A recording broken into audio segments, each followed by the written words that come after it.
केंद्र सरकारने शेतकऱ्यांसाठी अनेक योजना राबवल्या असतात। याचा फायदा शेतकऱ्यांना होत असतो। शेतकऱ्यांना आर्थिक उत्पन्न वाढावे तसेच त्यांच्या पिकांचा चांगला हमीभाव मिळावा यासाठी खूप काही योजना असतात। त्याच्यातलीच एक योजना म्हणजे पीएम किसान योजना। नमस्कार, त्याचा जो काही नेक्स्ट हप्ता आहे तो कधी येईल ते आपण आजच्या व्हिडिओच्या माध्यमातून जाणणार आहोत। अजून सबस्क्राइब केलं नसेल सबस्क्राइब करा, लाईक करा। हे आपल्या सगळ्यांना आता चांगल्याच परिचयाचं झालंय, पण काय असतं की सगळ्या गोष्टी एक व्यवस्थितरित्या लिंकने बोललं तर ते चांगल्या समजत असतं आपल्या सगळ्यांना। तर आतापर्यंत केंद्र सरकारचा पीएम किसान सन्मान निधी योजनेचा 17 हप्ता ऑलरेडी जमा झालेत। त्यात आता सगळे शेतकरी 18व्या हप्त्याची वाट पाहत आहेत। दर 4 महिन्यांनी या योजनेचा हप्ता शेतकऱ्यांच्या खात्यात जमा होतो। मागील जून महिन्यामध्ये 17वा हप्ता हा जमा करण्यात आला होता। आता पुढील हप्ता कधी मिळणार याची सगळ्यांना आता वाट पाहत आहे आणि सगळ्यांना उत्सुकता देखील लागली आहे।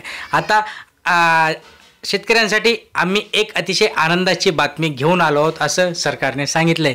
ती म्हणजे आता पीएम किसान सन्मान निधी योजनेचा 18वा जो काही हप्ता आहे तो लवकर म्हणजेच ऑक्टोबर महिन्यात शेतकऱ्यांच्या खात्यामध्ये जमा केला जाणार असल्याचं माहिती आता सरकारकडून कळून येते। आता ऑक्टोबर महिन्यात जमा होणारा पीएम किसान सन्मान निधीचा 18वा हप्त्यात जवळपास 12 कोटी शेतकऱ्यांना लाभ मिळणार आहे।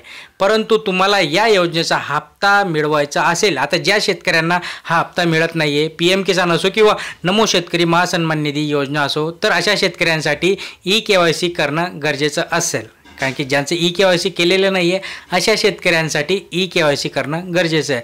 आता ई-केवायसी कसं करायचं हा पण सगळ्यात महत्त्वाचा मुद्दा आहे।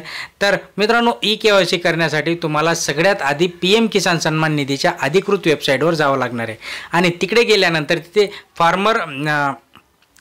फार्मर कॉर्नर्सवर आपल्याला सिलेक्ट करायचं आहे, म्हणजे क्लिक करायचं आहे आणि त्यानंतर केवायसी हा पर्याय आपल्याला निवडायचा आहे। त्यानंतर आपला जो काही आधार कार्ड आहे, आधार कार्ड नंबर टाकायचा आहे, मोबाईल नंबर टाकायचा आहे, मोबाईल नंबरवर एक OTP येईल आणि तो OTP आपल्याला तिथे टाकायचा आहे। टाकल्यानंतर सबमिट केल्यानंतर आपलं ई-केवायसी पूर्ण होणार आहे। सो महत्त्वाचं म्हणजे आपला जो काही हप्ता आहे तो हप्ता येणार आहे आपला आता ऑक्टोबरच्या मिड ऑक्टोबरमध्ये हा हप्ता आपल्या अकाउंटमध्ये येऊ शकतो। अशाच महत्त्वपूर्ण माहितीसाठी सबस्क्राइब केलं नसेल सबस्क्राइब करा, लाईक करा, शेअर करा। धन्यवाद।